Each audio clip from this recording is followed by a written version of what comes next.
Rising ground, folks. We got another service call that we're on the way to. This customer said that water leaks, and guys, I don't know, I'm getting a bunch of these water leaking calls. Every single one is turned into an adventure. But we did a maintenance on this customer's furnace, I believe, last year, and we recommended maintenance on the AC, but he never called back. And now, guys, he says that something's leaking, and he said it's cooling, but it's leaking. And he wants us to come take a look. And guys, coincidentally, they always do fucking street work right next to all the drives I go to. It's been like that for like the past 3 days in Philly. But guys, I'm gonna wait. Let me get a parking spot, and I'll see you guys once I get inside. Peace. I couldn't record much inside because it was pretty noisy in there. But guys, I got here. Right now I got my switch off inside. But first things first, I checked my supply. The unit is actually cooling, but there's a bunch of water on the floor. First thing I did, guys, is I pulled the filter out. And yeah, this is a 1420 filter. This is actually stuck inside the unit.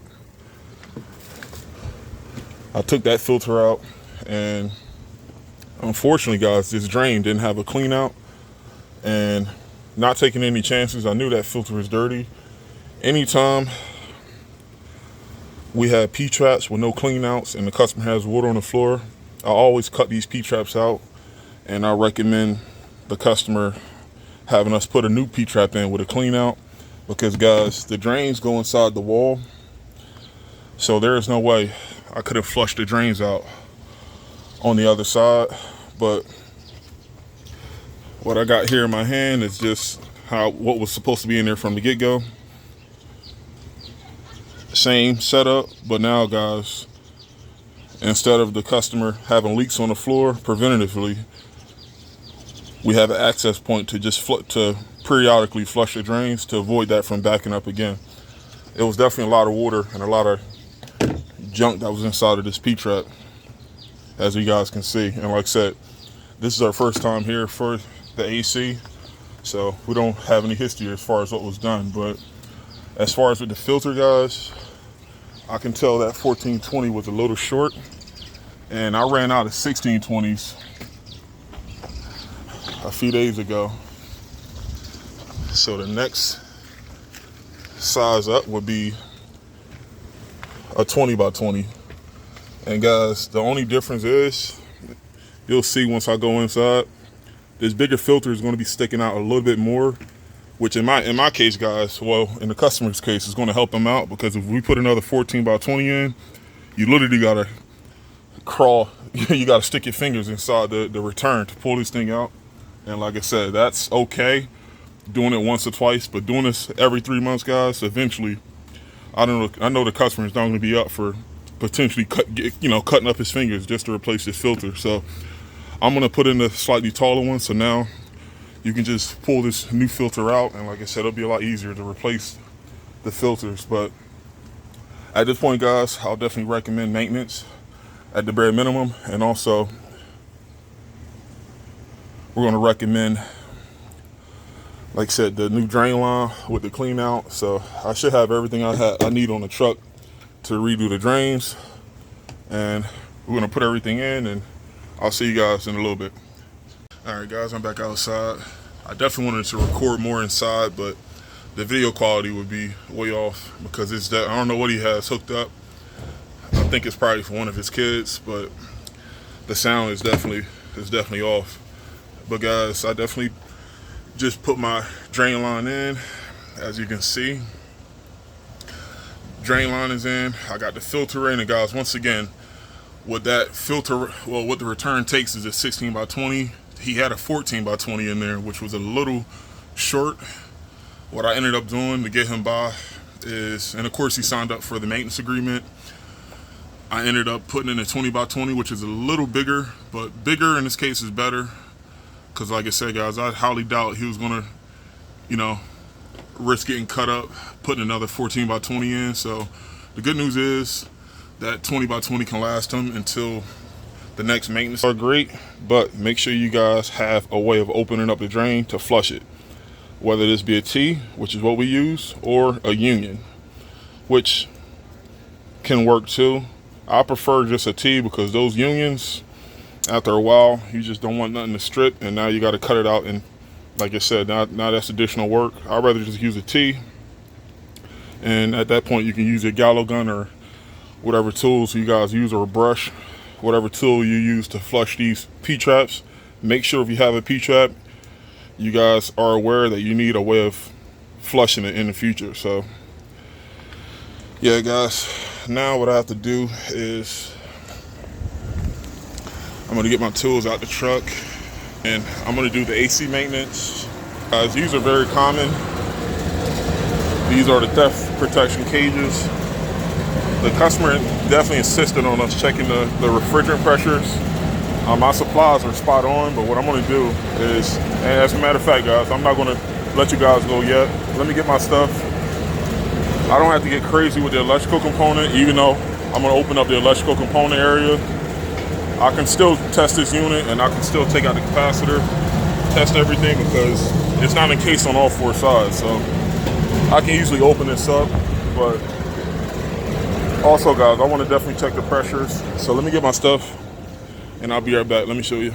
All right guys, I got everything open. And guys, this is a 2008 R22 2-ton train unit, or American Standard. And guys, holy shit, look at this. R22, low side is at 90, high side is 415. Guys, this only mean one thing. If you got an R22 system and your high side is in, right now the house is actually cooling, but based on these pressures, if you have an R22 system, low side 90, high side is 415. If I had to put money on it, I know this condenser coil is probably plugged up because, for one, there's no hose spigots out here. I think the customer has a hose spigot around the corner. And guys, based on the low side, I can tell this unit was probably topped off with something other than R22, perhaps maybe a drop-in. And guys, we used to use 407C, and guys, with 407C back in the day, 407C works, but 407C pressures are slightly higher than R22. So instead of that 40-degree coil that we wish for at 70 to 75 PSI, sometimes with 407C, you can get about an 80 to 90 degree, well, 80 to 90 PSI low side, and that could be functioning. That can mean everything's working fine. So guys, remember, whenever you hook your gauges up, first make sure you know what the system is rated for. If your pressures are weird, try to split this in half. Try to know that everything outside is going to relate to your head pressure. So guys, whenever, and right now the system is cooling, right? But if my high side is above 4, if it's like 400 plus, instantly guys, I try to look for a hose spigot and I try to hose the coil down. And you can always pull this apart and look at it, but guys, I know from some locations in Philly, areas like this, like I said guys, you got dust, you have everything around the unit, something can definitely plug up this condenser coil, and that could lead to higher than normal high side. But I mean, I can ask the customer. I don't even think the hose actually fits, because it's technically, we're in the backyard, we're in the back alley. The front of the house is like on the other side. So at this point guys, maintenance is definitely, and I'm glad we came out here to take a look at this, maintenance is definitely going to be his best bet moving forward. And it looks like some work was already done out here. The electrical, I can get my brush too and I can clean that up a little bit, but the electrical component area don't look too bad. And I got my clamp on thermometer, I got my pipe thermometer on the suction line. And guys, remember, I got a 20-degree split inside. And this customer, just to give you some context, this customer doesn't keep this unit that low. He doesn't run the unit often. He keeps his thermostat at about 73, 74. And right now, guys, it's about 85 degrees. It's close to 90 degrees out here right now. So there's definitely humidity outside and inside. So maybe that could cause the low side to go up a little bit, being that this unit doesn't run as much.